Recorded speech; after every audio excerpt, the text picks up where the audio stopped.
bwanyuma yebe kutugoma matu tutandikira kucondoza kandi tugwira amabaro hagatari gamwe na gamwe okurwa mu office gatari kushana gubabire no bahandikirana okusya hari mukuru w'abakozi umusya aho yasharize mu byona ebyabire byakozurwe. We cannot continue with this habit yo kusaba umuntu okabika files omunti omukabada then nyenza kare kuturebe contractor yo nakora ki nakora ngo tabandize twagira ki kwa chichuje.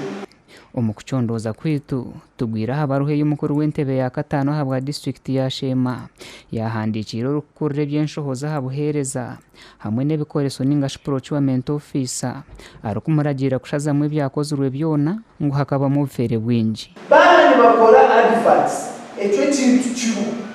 cyo kugira ngo baryata notice board ku marebiri 10 mani wanoreba procurement sibaryama mani mureba mutumara kikose nyoti kwenda kurangu omuntu ashemerero kugira ngo they award it. That is another. Twenzire tumanye cyakuratiraho tutyonukwe kugwa habahandiko bya kooti barukuragira bashema kwetongana wa habyakozurwe ahi tutungira kumanyisibwa mu company shatwezuru mu Mazda Engineering Investments Limited, Newero Technologies Company Limited hamwe na Freco Holding Limited zahereze kutabaza tutyonukwe kushikirira roya wabo ututebize buri kimwe kawo ubiro bakakiriyoha betungura John umwambe betungura John nawe tiyaba mubi yakora umurimo gwe yahereza contracts ezitweta awards ngo wasinga ubare kusinga icandiko neki ekikwereka ngo ni wasinga ni wakweta award niwe nijekera Mazda nijekera Mazda Engineering Investments nijekera Freco Holdings na Newell company shatwezo. Ogunagira ngo bwanyuma ya Sheema district kwereza aba contractor ba awards zemermo kawo wabira roho John betungura bakamuhindura yasigata akazi bakwasize umwe betungura kwereza kurugaho aho naho LC5 chairperson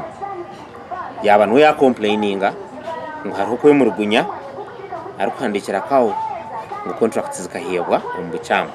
umubaraho yahandikire taratireho nangwe barahaya yo muntu ndijo wena wajiro we arakwe mu rugunye kawo yahandikira senior procurement officer ngo arebe mu complaint ejo senior procurement officer yahandikira umuyambi we yamugarukamo. The last point nabwanyuma auditor ninga shombazi we bitabo bya government ahabwa Sheema district Milton Mugizi akashoze cyandikwa ari kugira ngo contract zagabirwe zikaba mu fere bwinji konkabo nabagira ngo tarabagambiri ni shubera ngo akashemerire kweta ninga kugambana na abafunde awards taino yagambire nawe report ye tine cyandiko cyone cyine ekiri kusupportinga ebiyajungwire abakubabire batandika gukora niho amakuru gena kugabashangire ngo byabo bikashazibwamo ngo nahawe cyo batahe rero bagaruke mu bashabe busya so kikabatere naku kubarebere byo ne byakwasibwa rubaju kawo ya advertising abusya contracts zabo. Tutambwire mpora tusyo twazo mu office ya mukuru w'abakozi ahabwa district ya Sheema owasharize mu contractors atyo yatugira ngo nawe kansoni yo yamuragire ngo abikore. An award is followed by signing an agreement. Forget this was never done, it was not signed. Having raised the council raising the red flag on these concerns. Audit verification system, verification ya government kooti procedures zitu ya verifying ya changamoto ya raising concerns and anomalies for submitting contracts committee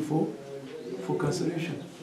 Kawo nagira ngo umunshonge zamuhirwe kushaza mu contractors inkure kabiri yo kugira ngo abaraberemo bakabateka hano tsibodo bwire buke bagaruka babahananturaho twagamba ho na kawo wasigire yakore bibyo na John betungura kandi ibi nibyo yatugambira nubwo kutari umushango gwangiye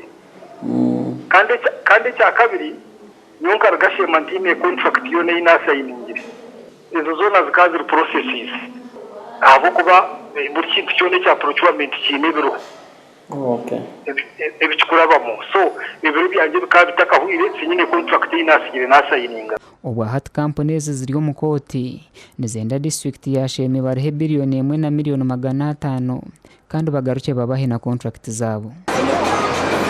Contract zashazibwemo harimo yo kombeka amizi ga Mabare Health Center ya Kashatu hamwe no kurugama igerebero kuza Kacindo eyabire neija kumaraho miliyoni 9 hamwe n'endije yo kombeka amizi ga Katoma kuza Katojo okugumiza mu kuza Masyoro mu Masheruka hamwe n'egomborera ya Kigarame yabire neza kumaraho miliyoni 200 neyo kombeka amaju g'abashaho harishuku Health Center ya Kana eyabire neja kumaraho miliyoni 4 gasha kwa mayiko atwakiri.